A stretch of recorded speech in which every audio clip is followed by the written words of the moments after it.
Welcome to my channel.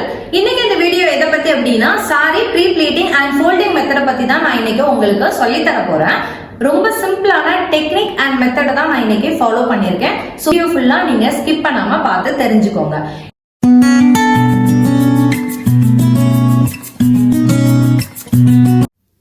இந்த silk sorry தான் நான் இன்னைக்கு எடுத்திருக்கேன். சாரியை ஓபன் பண்ணிக்கிட்டேன். ஃபர்ஸ்ட் நம்ம எப்பவுமே பல்லு ஃபிளீட்டை தான் எடுக்கணும்.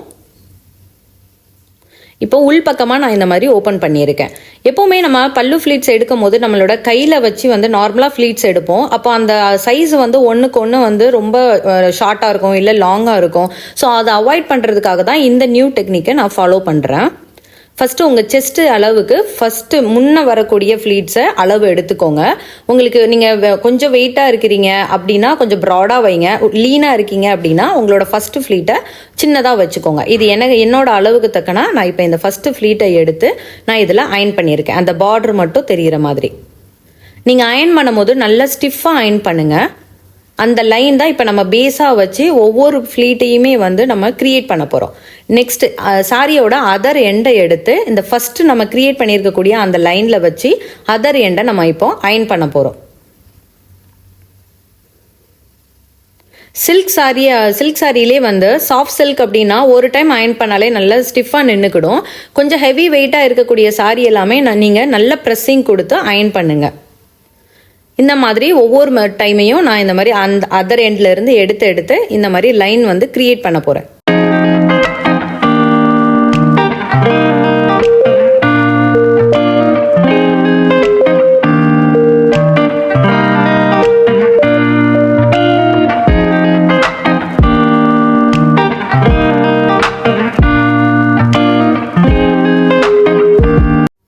ஃப்ளீட்ஸ் எல்லாத்தையும் அயன் பண்ணியாச்சு. நீங்கள் இப்போ இதை ஓப்பன் பண்ணி பார்த்தீங்க அப்படின்னா இந்த மாதிரி உங்களுக்கு லைன்ஸ் எல்லாமே பக்காவாக கிடச்சிருக்கும்.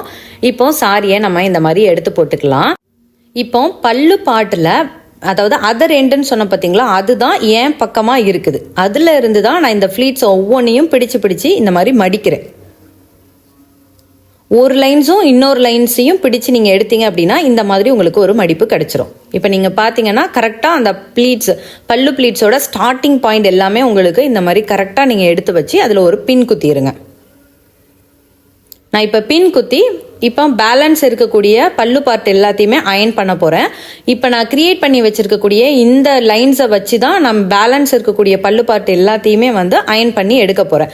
என்னோட ஷோல்டர்ல இருந்து என்னோட நீஸ் ஏரியா வரைக்கும், அதாவது காலுக்கு கீழே வரைக்கும் நம்ம கொண்டு போவோம்ல, எவ்வளோ ஹைட் உங்களுக்கு தேவையோ அந்த அளவுக்கு நீங்கள் ஒவ்வொரு இடத்துலையும் பின் குத்தி கரெக்டாக இந்த மாதிரி அயன் பண்ணி எடுத்துக்கோங்க.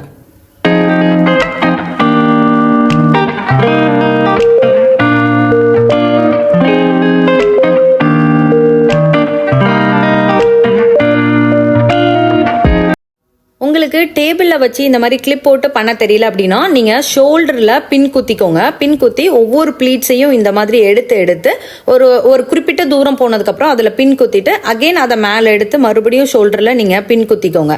அந்த ஷோல்டரில் பின் குத்துறது எதுக்குன்னா ஒரு சப்போர்ட்டுக்கு தான். ஸோ அந்த ப்ளீட்ஸ் எல்லாமே உங்களுக்கு ஸ்ட்ரெயிட்டாக கிடச்சிரும். அகெயின் நீங்கள் அயன் பண்ணிக்கலாம். எந்த அளவுக்கு உங்களுக்கு ஸ்ட்ராங் அயன் பண்ணணுமோ பண்ணிக்கலாம். சில சாரீஸ் கொஞ்சம் வெயிட்டாக இருக்கும் அப்படின்னா உள் பக்கமாகவும் நீங்கள் வச்சு அயன் பண்ணிக்கலாம். கொஞ்சம் திருப்பி போட்டு உள் பக்கமாக நீங்கள் அயன் பண்ணி எடுத்துக்கலாம். பல்லு ப்ளீட்ஸ் இப்போ ஃபினிஷ் ஆகிட்டு இப்போ நம்ம ஃப்ரண்ட் ப்ளீட்ஸ் எடுக்க போகிறோம். இப்போ நீங்கள் ஷோல்டரில் போட்டுட்டு நீங்கள் யூஸ்வலாக இந்த சைடில் எடுப்பீங்க. ஒவ்வொரு ப்ளீட்ஸையும் அதை அரேஞ்ச்மெண்ட் பண்ணுவீங்க. இப்போ நம்ம டேபிளில் போட்டுக்கலாம். ஷோல்டரில் ஃபைனலாக பின் குத்திருப்பீங்களா, அந்த பின்னில் இருந்து நீங்கள் ஒரு முட்டி அளவுக்கு, அதாவது ஒரு கை அளவுக்கு வரக்கூடியதான் அளவு, அதில் நீங்கள் எண்டில் போய் பின் குத்திடணும். இப்போ இந்த பின்னை பார்த்தீங்க அப்படின்னா உங்களோட செஸ்டோட சைடு பக்கத்தில் கரெக்டாக வரும்.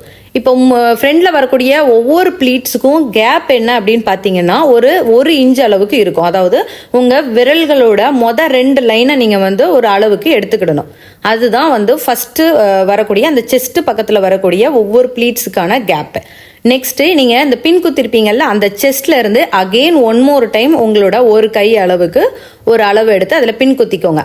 இப்போ இந்த கேப்புக்கான இது அடுத்தாக்கில் நம்ம இது வயிறு பகுதிக்கு போயிடும். அப்போ கொஞ்சம் பெருசாக நம்மளுக்கு வரணும். அப்படிங்கும் போது 2 இன்ச்சுக்கு மேலேயே நீங்கள் வைக்கணும்.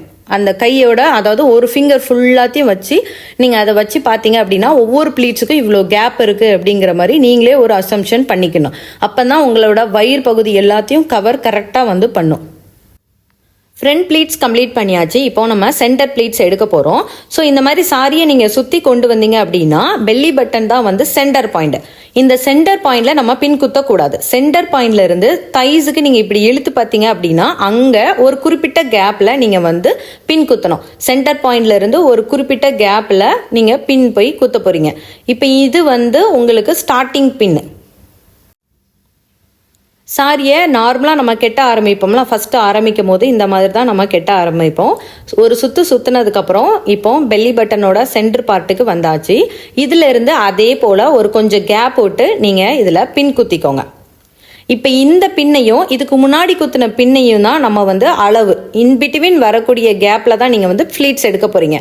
இப்போ நான் வந்து ஃபஸ்ட்டு குத்தின பின்னுக்கு அடுத்தாக்கில் இருந்து தான் நான் வந்து ஃப்ளீட்ஸை இந்த மாதிரி நான் மடித்து எடுக்கிறேன்.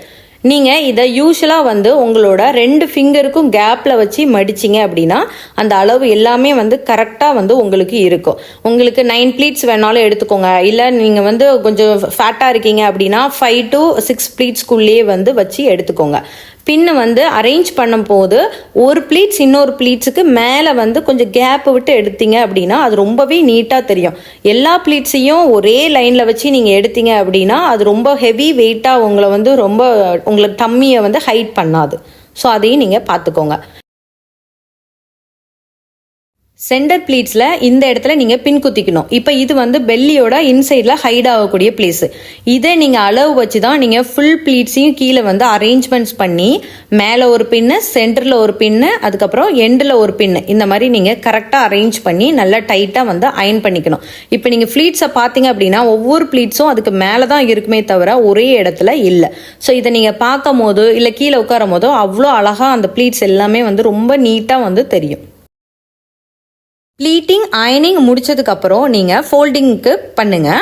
இப்போ ஃபோல்டிங் பார்த்தீங்க அப்படின்னா நம்ம சென்டர் பல்லு எடுத்துருக்கோம்ல அது அப்படியே நீங்கள் வந்து கமத்தி போடணும். இப்போ கமத்தி போட்டிங்க அப்படின்னா அந்த ஃப்ளீட்ஸ் எல்லாமே வந்து கீழே பக்கம் போயிடும், மேலே இந்த மாதிரி வந்திருக்கும்.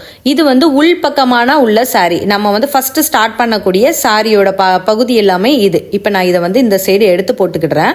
நீங்கள் நல்ல சாரியை கூர்ந்து கவனித்து பார்த்தீங்க அப்படின்னா இது உள் பக்கமானது.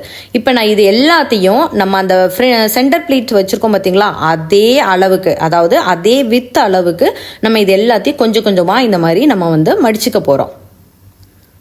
இப்போ நீங்கள் பார்த்தீங்க அப்படின்னா கரெக்டாக அந்த சென்டர் ப்ளீட் எவ்வளோ வித்துக்கு இருக்கோ அதே வித்துக்கு இப்போ நான் இது எல்லாத்தையும் மடித்து இதுக்கு மேலே வந்து போட்டுக்கிட்டேன். இதை நீங்கள் வந்து அயன் பண்ணணுங்கிற அவசியம் இப்போ கிடையாது.